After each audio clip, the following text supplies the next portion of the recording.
What's up, guys? Welcome back to a new Dying Light 2 video.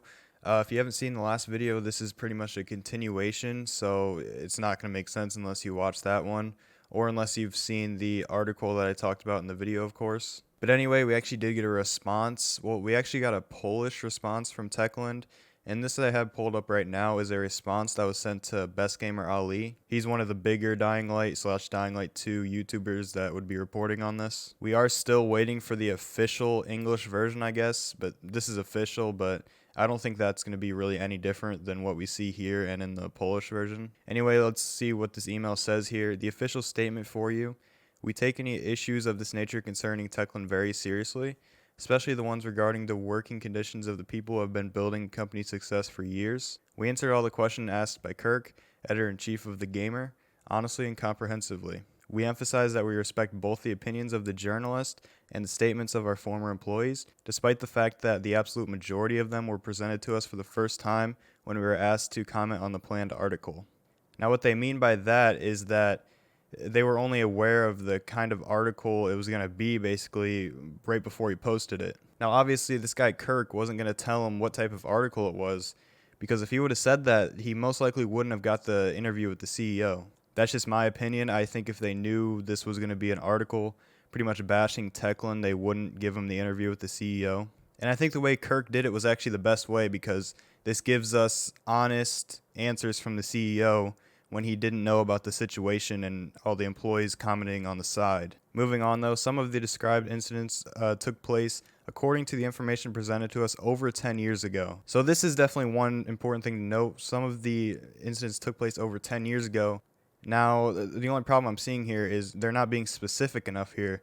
I don't know what incidents they're talking about. I mean, the incidents we've heard about with the CEO planning on taking a van down to Mexico and announcing the game obviously was around the time of Dying Light 2, so that wasn't 10 years ago. Maybe they're referring to the part where the guy said out loud some slur or something like that in a meeting. I mean, right here, I'm really not impressed. You have to be way more specific than this.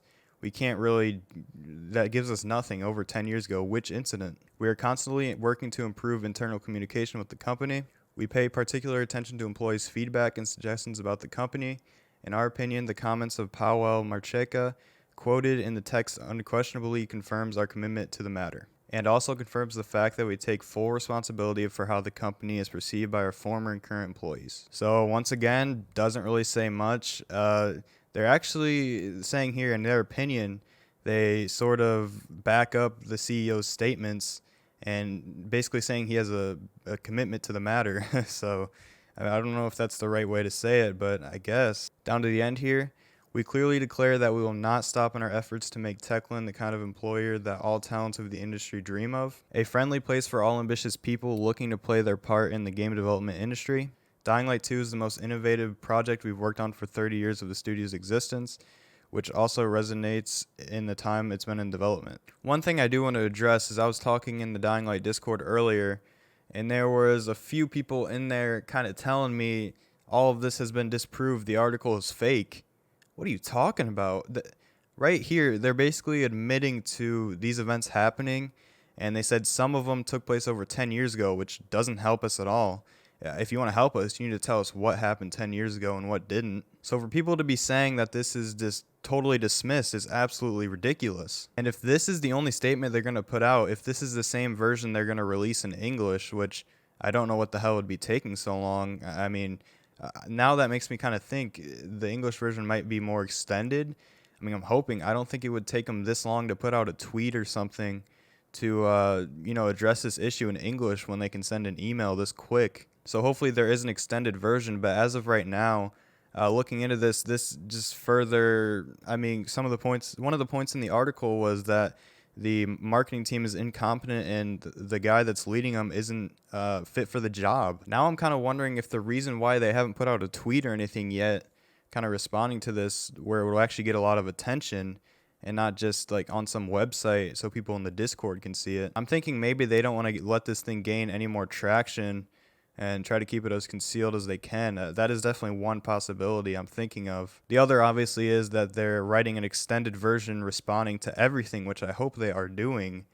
If they aren't, that's going to be really unfortunate. But once again, I don't know what the hell's taking so long if they aren't. But yeah, for a conclusion, for anyone out there thinking the article is disproven completely, I don't know what to tell you, because that's clearly not the case. To this point, we know for a fact that the CEO's quotes are real. We can also, I would say pretty much 99% say that the quotes from the employees are real.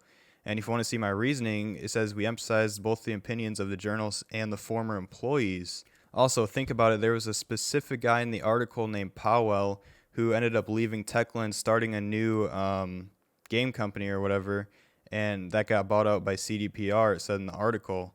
So if Techland was able to reach out to him or whatever, or, they would have been able to confirm that these were fake statements, which obviously is not the case. But yeah, that's all I can really think of right now. I will put out another video if they do end up releasing an extended version, but as of right now, it's not looking too great. Anyway, if you enjoyed the video, like it, subscribe if you want more Dying Light 2 content and other content.